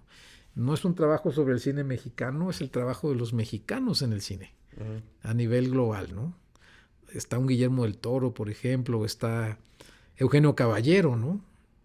Que es un director de arte, ganador del Oscar, ¿no? O sea, que fue muy bonito eso de poder juntar todas esas piezas, ¿no? Hacer un engranaje como un reloj, ¿no? Oye, y en todo esto, ok, en este de mexicanos en el cine son retratos. La diferencia en esencia, y en la forma de hacer la fotografía contra lo que llevas haciendo 33 años y contando de un escenario, el momento y demás. ¿Cómo lo vibras? ¿Lo vibran igual? ¿Lo viven igual los mismos involucrados? ¿Cómo es ese proceso? Para ti mismo, ¿cómo es ese asunto? O sea, ¿notas similitudes? ¿Hay cosas Muchas. muy diferentes? ¿Cómo eso? ¿Podrías decir nada más que estás cambiando de, pues de rockstar, por decirlo de alguna manera, aunque sean movie stars, ¿no? Pero hay similitudes en eso, en el manejo, en cómo se hace, en cuadrar agendas, todo este rollo. ¿Cómo lo ves esa parte? Bueno, todos ellos son mentes creativas. Es gente que son artistas. No importa aquí el área en la que estén metidos. Y lo más importante, yo no soy un fotógrafo que ha estado involucrado en la mercadotecnia de alguien, ¿no? O sea, a mí nunca me han contratado para eh, ni yo lo haría, ¿no? O sea, a ver, vas a retratar a alguien y hay maquillistas, hay peinadores, hay gente que le cuida el vestuario. El principal reto de lo que yo hago como fotógrafo es crearle la imagen a alguien a partir de los entornos como son Ok. y hacer que esa persona brille utilizando esos elementos que ya tiene la persona, como creativo que es, ¿no? Y es que te das cuenta cuando retratas a alguien que no está en un cierto entorno al que sí lo está, ¿no? Y eso para mí es lo más fascinante, o sea, crear a los íconos a partir de nada. Estas fotografías, por ejemplo, de David Bowie, él no iba a que le tomaran fotografías, él iba a conocer algunos lugares de aquí de México. Y incluso sus propios, su asistente me dijo, es el día libre de David, o sea, ¿no? Incluso David me dice, cuando tú veas la foto, me la pides. Ajá, cuando la tienes que ver por adelantado, ¿no? Ok. Pero él no iba vestido como para vender un disco o algo, ¿no? O sea, él era una persona normal y más sin embargo creo que aquí el reto principal es ese, o sea, mostrar el tamaño de la personalidad de alguien a través de fotografiarlo sin necesidad de ningún elemento que tenga que ver en la creación de una imagen, que se vale. No, claro, de hecho es uno de los procesos principales, Por ¿no? supuesto, porque es la envoltura es lo que vas a vender, ¿no? Eso es la envoltura del dulce, ¿no? Pero tienes que hacer que sea pues, apetecible al final del camino, que a la gente le guste lo que está viendo para que luego lo consuman. Ya estos niveles que me estás diciendo. Y en el pues, tema ya del está ahí. retrato, en el tema del retrato, abajo de un escenario, con la luz natural, y donde el personaje haya escogido, porque, pues, a ver, ¿dónde quieres, no? En algún lado, hay gente que ya tenía muy claro lo que quería. O sea, retratar a un cinematógrafo, por ejemplo, ¿no? O sea, en una ocasión vi a Rodrigo Prieto, Ajá. este gran cinematógrafo que ha participado en las películas de Martin Scorsese, fue el fotógrafo de Barbie, que no es cualquier cosa, ¿no? Y recientemente hizo Pedro Páramo. O sea, yo dije, bueno, ¿cómo voy a retratar a un personaje de este tamaño en el mundo de la fotografía? Entonces, ahí entra la sinergia. O sea, también debo de escuchar a la persona, a ver qué es lo que... ¿Sabes lo que quieres? Dime qué es lo que quieres y yo voy a intentar plasmarlo, ¿no?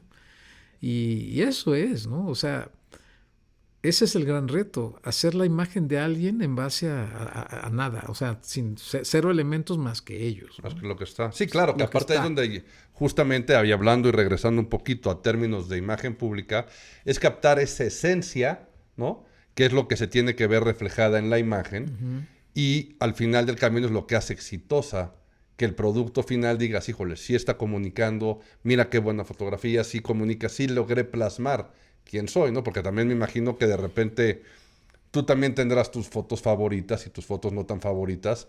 Y a lo mejor algunos productos finales que dices, ay, aquí como que no logré captar del todo, ¿no? Sí. También llega a pasar, o ya también al ser figuras tan pues, posicionadas, aunque sean emergentes, ¿eh?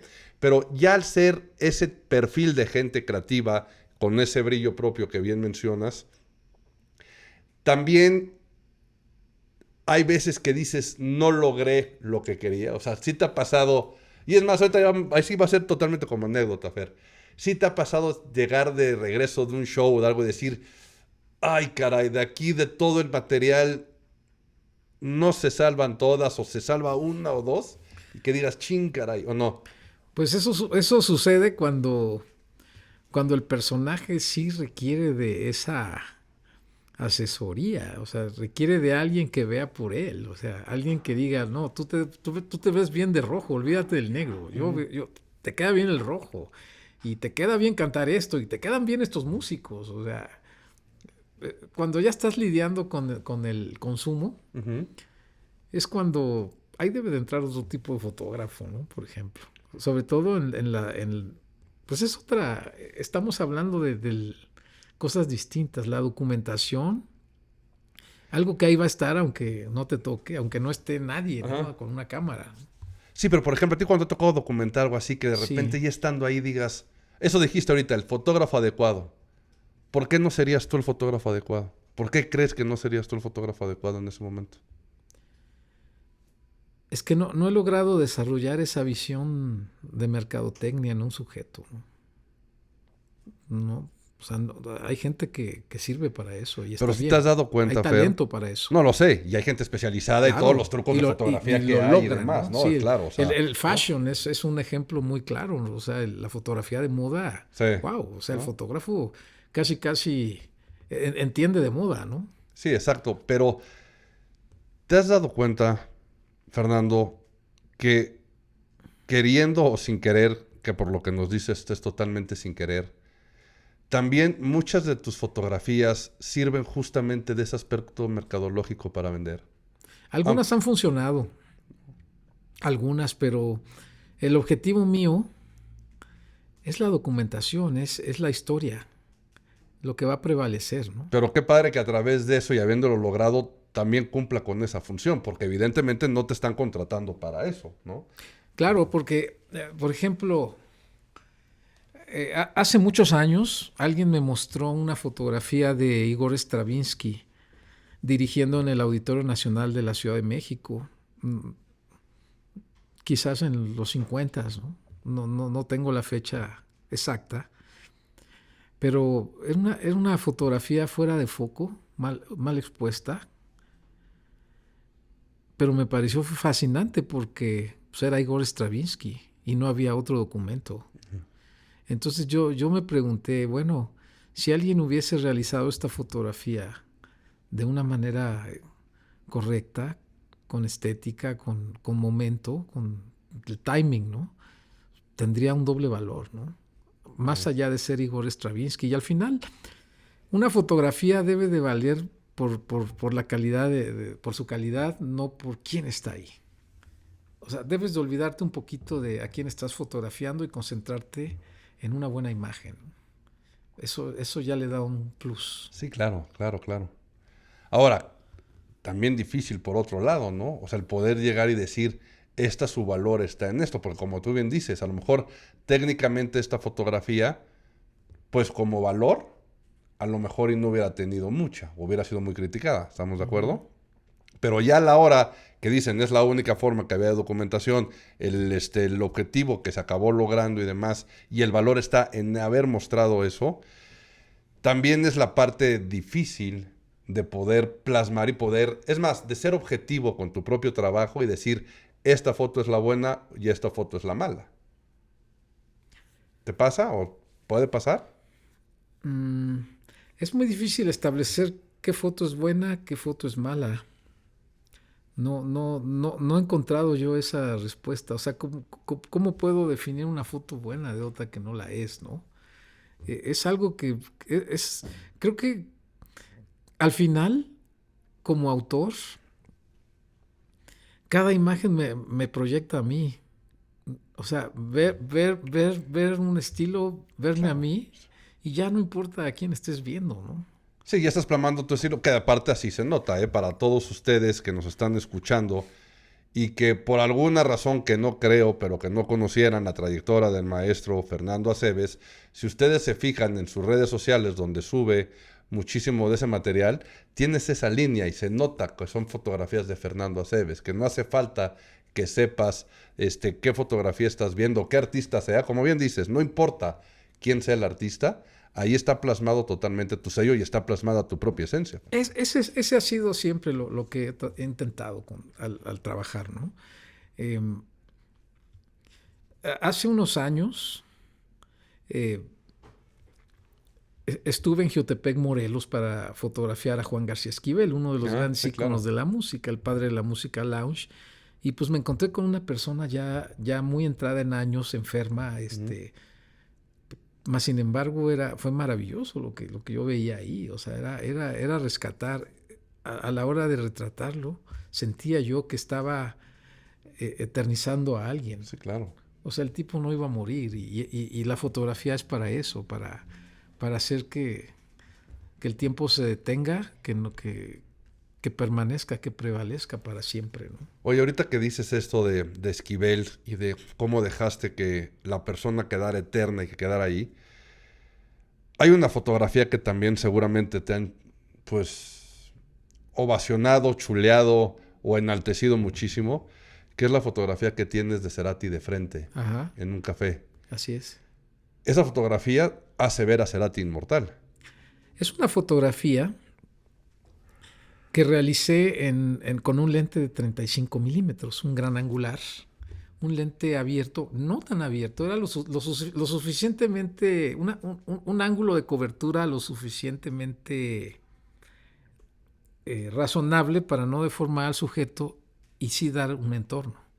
O sea, creo que ese retrato en particular logró la intimidad de alguien que usualmente no era muy posible llegar a esos niveles de cercanía, ¿no? Ajá.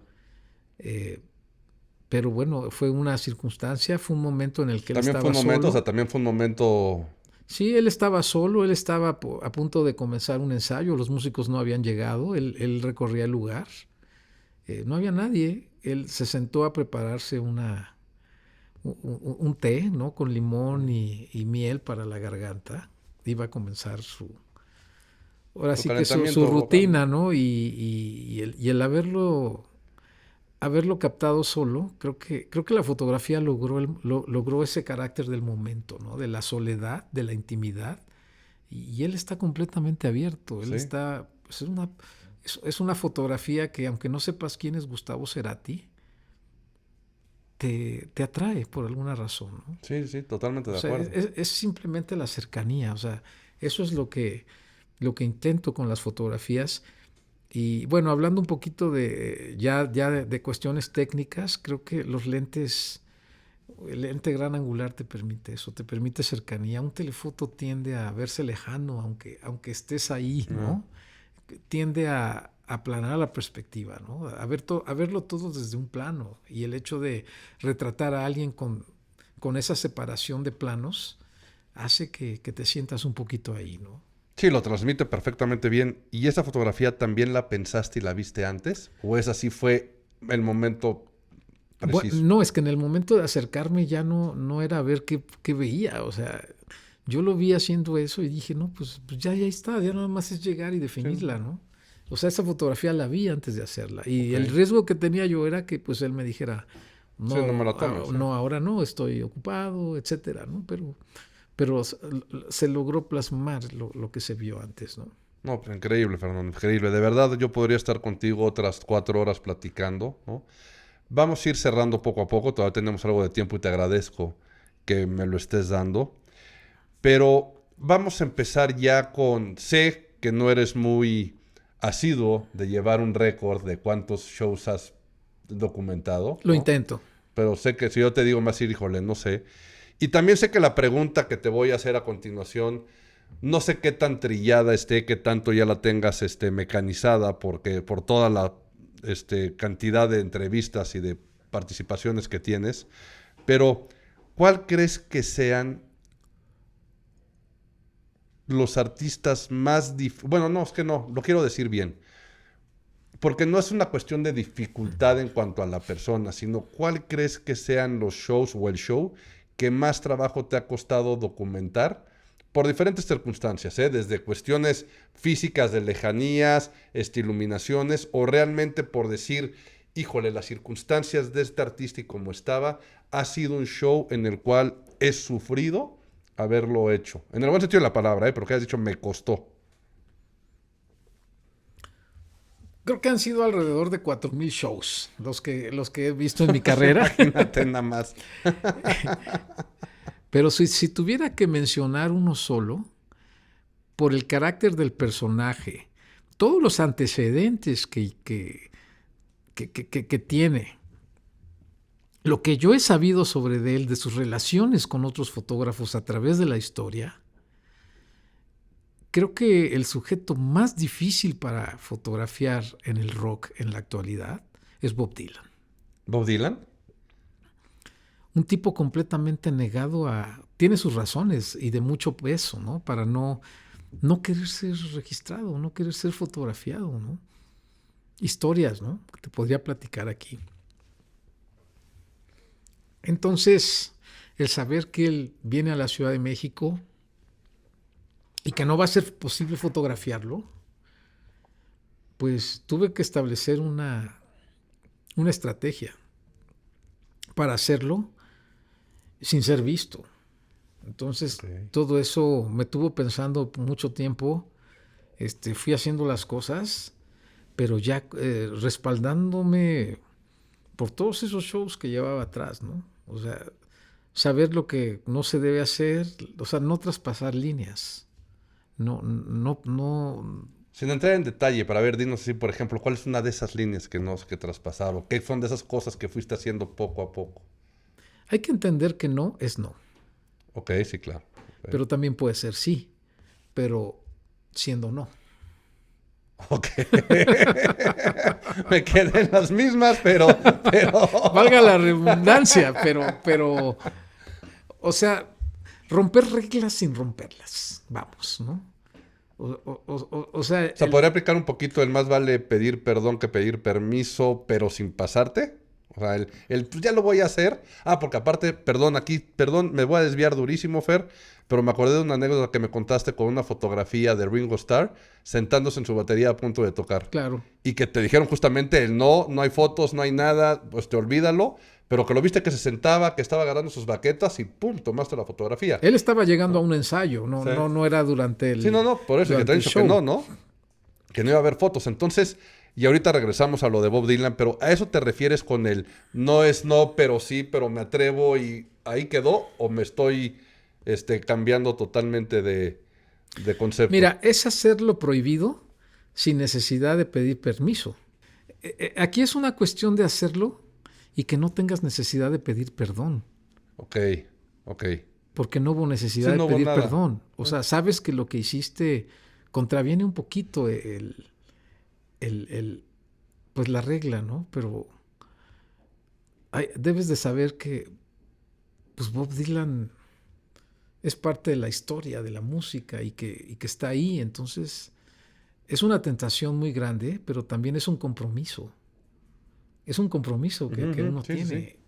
Y que en ese momento podría parecer ilegal, es ilegal, pero la historia te lo va a agradecer con el tiempo, porque tomaste esa foto y esa fue la diferencia. Existe esa foto y no nada más se dijo Bob Dylan estuvo aquí, pero no hay un testimonio de que haya estado. Entonces, pues te la tienes que jugar porque es un compromiso que adquiriste con la historia. ¿Esa foto se quedó en privado o sí la publicaste? No, es una fotografía difundida, definitivamente, ¿Ah, sí está difundida? Por supuesto, pero ¿qué haces? O sea, imagínate llegar a realizar una fotografía en donde sabes que tu carrera se puede venir abajo. Sí, claro. En ese momento. Sí, claro.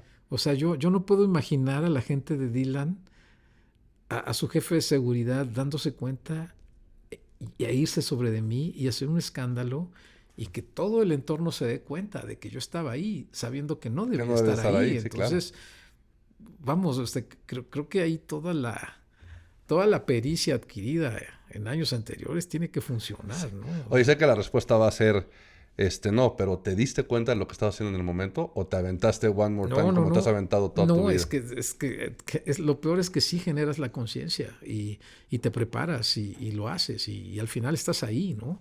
Yo tenía la maleta con mi equipo fotográfico abajo de la silla porque yo estaba como público, yo estaba en las primeras filas y compré mis boletos, ¿no? Entonces, yo no sabía si iba a tener a Bob enfrente o si iba a estar yo del otro lado del escenario. Afortunadamente lo tuve enfrente, pero en el tiempo que duró el show no me atreví a sacar la cámara por la cantidad de seguridad que estaba encima, ¿no?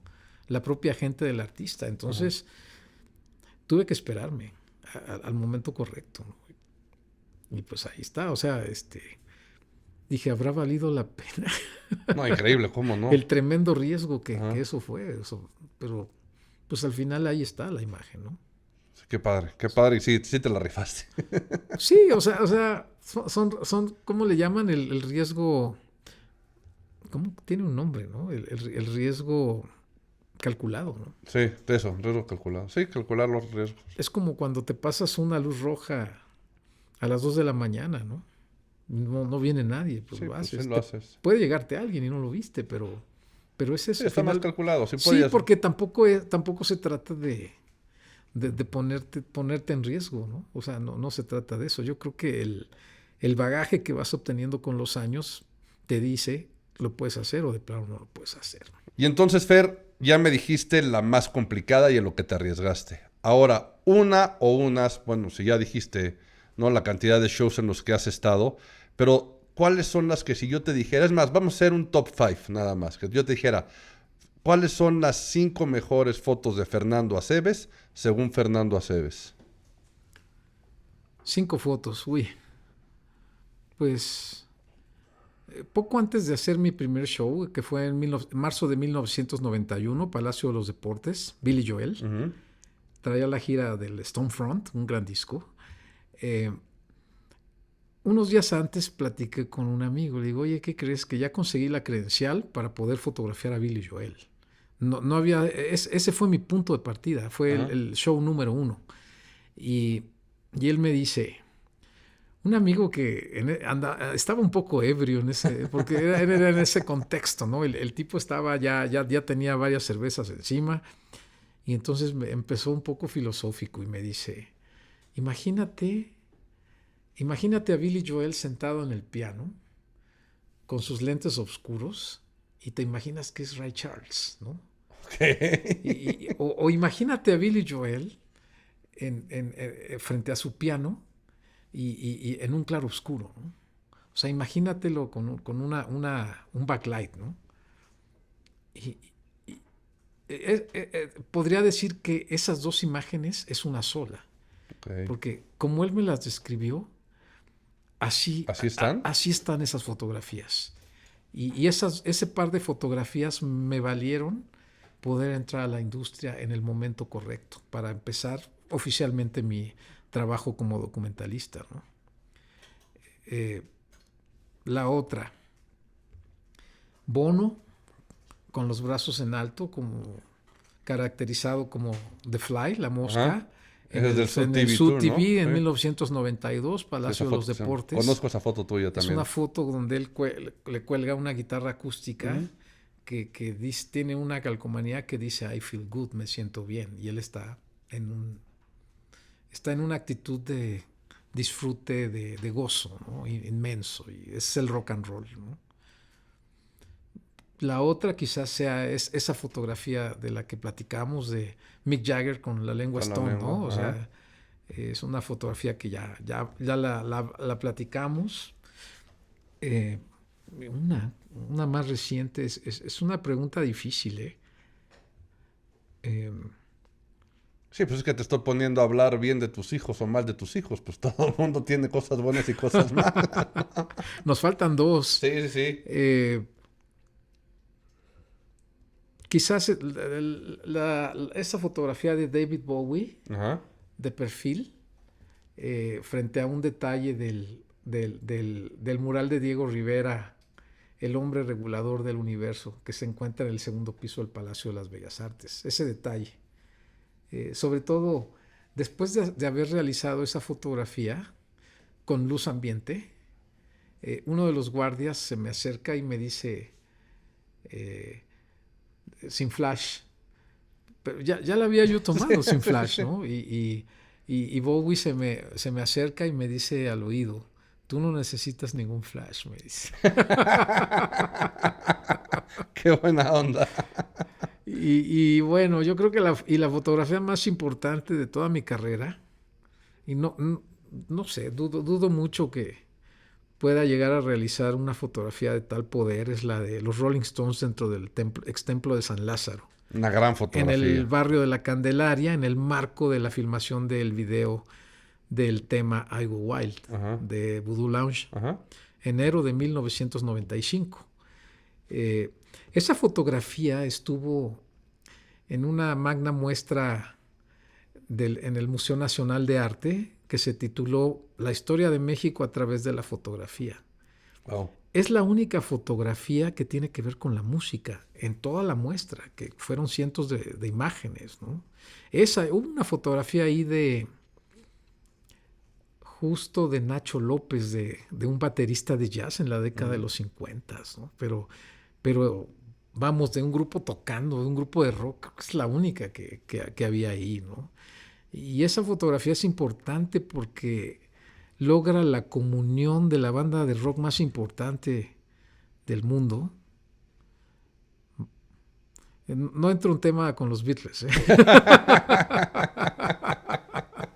No, pero sí estoy de acuerdo. O sea, Pero esa es la comunión, ¿no? De una banda así dentro de unas ruinas, ¿no? De lo que fue un edificio de la época de la colonia, ¿no? oye, Fernando, perdón que te interrumpa. Sí, Cuéntanos aquí la anécdota de cómo fue todo el proceso para que tú llegaras a ese lugar sin saber qué ibas a hacer, ni con quién ibas a estar, ni nada, que en algún momento me platicaste. Cuéntanos, por pues favor. fue una coincidencia. Ese día por la mañana recibo una llamada telefónica de un ejecutivo discográfico y diciéndome, oye, ¿qué haces al rato?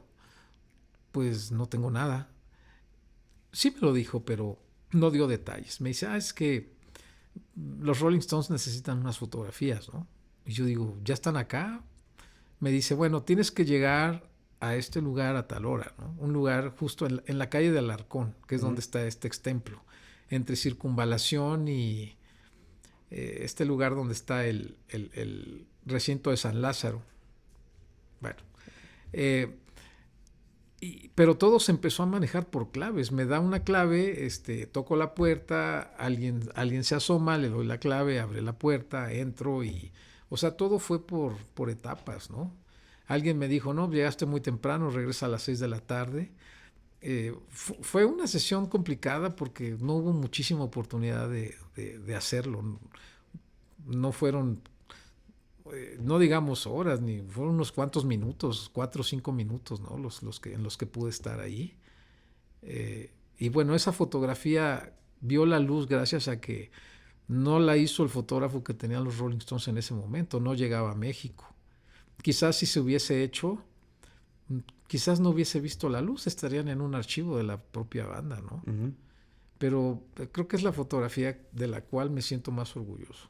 Fíjate, ¿no? Y con las circunstancias como se dieron y de un momento a otro y resulta que O es sea, la que... es que es un día que despiertas y no te imaginas que te vas a ir a dormir Sí, que ese fue tu día. con la experiencia de haber estado con los Rolling Sí, Stones, ¿no? claro, O claro, sea, claro. no sé, es un ejemplo de lo que es la vida, ¿no? De que no sabes lo que te espera, ¿no? Sí, está cañón. Oye, Fernando, ahora sí, ya para cerrar. No sé si vaya a ser la pregunta más difícil, pero uno, en algún momento no sé si te has dado cuenta, y ya me lo dijiste que sí, y sabes que la gente te admira, ¿no? Si bien eres una persona que te gusta, este, siempre, o no tener un perfil muy alto en cuanto a visibilidad y demás, ¿no? ¿Crees que debería tenerlo? Perdóname que te pregunte en una entrevista que me estás haciendo a mí. No, ahorita vamos a eso, pero voy más o menos por ahí, Fernando. Ujú. ¿Te has dado cuenta de que de esta ley de los 6 grados de separación que hay entre personas, tú realmente ya eres como uno o dos de alguna que podría ser? He pensado en eso. Se hablan de 3 grados, ¿no? ¿O son 6 Son grados? 6, ¿no? Bueno, en su mayoría son 6, pero ahorita platicando contigo, las celebridades que has conocido, con las que has trabajado, esas mismas celebridades están en el top. Entonces, ahorita quien le pongamos ya no son 6. Creo que Fernando Aceves ya es uno o dos, es uno. ¿no? O sea, Es ya es uno. uno, Es uno, ¿no? sí. Sí, sí, lo he pensado. O sea, cuando Paul McCartney tocó en el Kremlin, yo me puse a pensar, en algún momento estreché la mano de McCartney y McCartney le está estrechando la mano a Vladimir Putin, por ejemplo, ¿no? O sea, pues es que a partir de eso, Exactamente, ¿no? Y lo que a ¿no? mí me sorprende, Barack Obama le dio una medalla a Paul McCartney en la Casa Blanca y entonces pues ya trasciende lo musical sí, a a mucho lo más allá, universal, ¿no? no, Mucho más allá, totalmente, ¿no? ¿no? Totalmente. Y será Sí. una, creeremos o no creeremos en eso, pero mi punto, Fernando, es justamente la gran importancia que tienes como figura pública y tu profesión y con las grandes figuras que has, podido estar ahí. Y regresando a lo que tú me dijiste, ¿debería yo de hacerlo y debería de hacer eso? Justamente mi pregunta es esa. Justamente mi pregunta es esa, Fernando. ¿Cómo crees que es la imagen de Fernando Aceves con sus diferentes públicos y qué tan importante es la imagen pública para Fernando Aceves? Te dije que iba a ser complicada la pregunta, ¿eh? Y se vale que me digas, nunca me había puesto a pensar en eso, no es importante, pero ¿qué crees? Tienes una imagen pública. Tú eres una persona, eres una figura pública, tienes una imagen pública y eres percibido por tus diferentes audiencias, ya sea como admiradores de tu trabajo, como colegas, como artistas con los que trabajas, con empresarios de la industria de la música. ¿Cómo te ves tú? ¿Cómo te autopercibes tú? ¿Y qué tan importante para ti, repito, es la imagen pública, Fer? Yo no debería de tener una imagen pública, porque cuando alguien me ve, sobre todo trabajando, considero que no me debieron de haber visto. Ok, pero la tienes, eres una figura Soy un pública. testigo, pero bueno, sí, requiero de una imagen pública. O sea, yo... No, no, no que requieras, no que requieras, no que requieras. Quiero saber tú cómo lo sí, sí, ves, o sea, sí, sí, sí, sí. cómo es ese, Entiendo, cómo es sí. tu proceso justamente de estimular esas audiencias, de cómo Ajá, poner tu propia imagen, ¿no? Y y de que eres percibido, eres admirado y eres una figura pública, aunque no quieras. A lo mejor fue circunstancial, tú no lo querías. Entiendo tu punto de yo tengo que estar casi casi que escondido entre la gente tomando las fotos y ni los de seguridad de Bob Dylan tienen que saber que estoy ahí. O sea, lo entiendo perfectamente claro. bien, ¿no? Pero Más allá del área de trabajo, fuera sí, de un área de exactamente, trabajo, ¿no? ya como la figura, como alguien que logró esa Pues colección de imágenes, como la digamos, ¿no? Sí, máxima pues, figura de la fotografía del rock en México, Fernando. uh-huh. O sea, Sí, sí. Ahí te va. a ver, échala, ¿cómo te ves bien? Eh, Y no que la necesites o no, ¿eh? Quiero no, saber no, cuál es tu hubo opinión. un evento muy importante en mi carrera que fue en el año 2002, cuando se presenta en la ciudad de Washington en una galería que existió que se llamaba Govinda. Ahí se presentó un libro titulado 40 por 20 y que hubo una exposición fotográfica. Eh, Llegaron algunos de los más importantes fotógrafos en la historia. Llegó Ethan Russell. Ujú. Ethan Russell es el único hombre que fotografió a los Beatles. Bueno, sí. Esa histórica sesión en casa de Lennon, donde ellos están ya muy distantes entre ellos, el fotógrafo que estuvo durante toda la sesión de Let It Be estaba ahí. Estuvo en Altamont con los Rolling Stones en el tristemente célebre concierto, ¿no? Tiene portadas con N cantidad de Who, ¿no? Who's Next, etcétera. O sea, un ícono. Estaba Baron Wolman, el primer editor de fotografía de la revista Rolling Stone. Le tocó vivir en San Francisco en el año 67, 68. Vivía en el mismo edificio de Janis Joplin, ¿no? Imagínate. Se juntaban a fumar de repente y ahí casualmente sacaba sus luces, y etcétera, ¿no?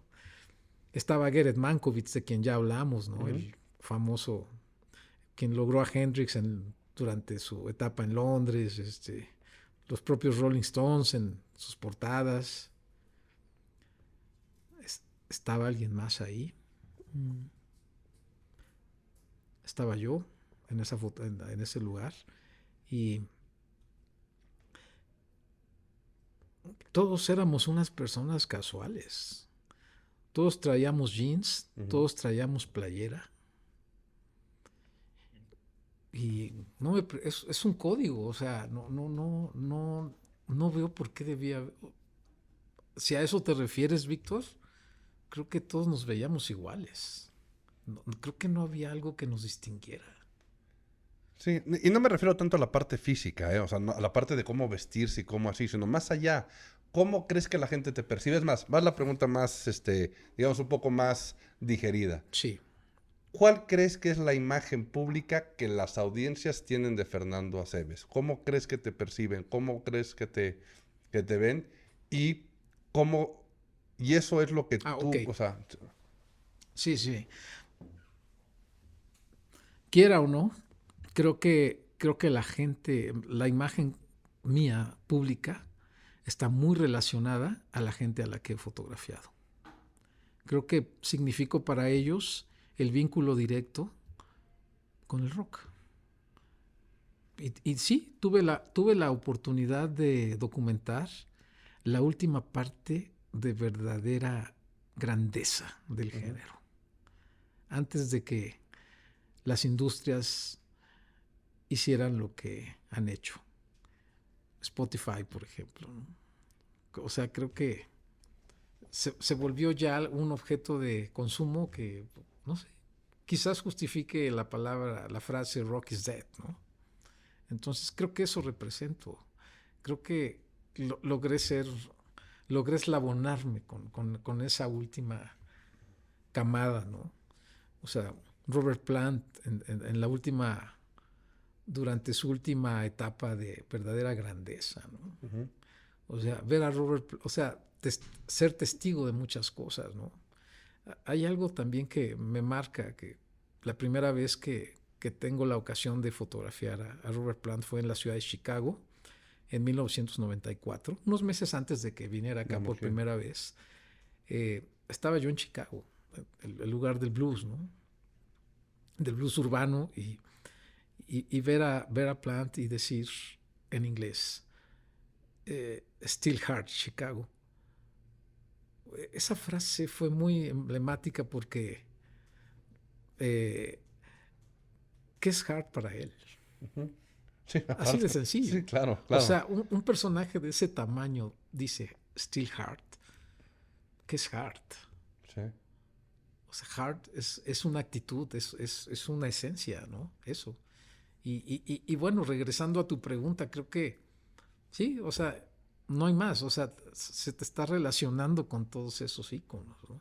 Exactamente, Fernando. Aunque esa no sea mi intención, o siendo honesto, ¿eh? No, o sea, claro, ¿no? Pero como decíamos, es inevitable al final del camino tener una imagen.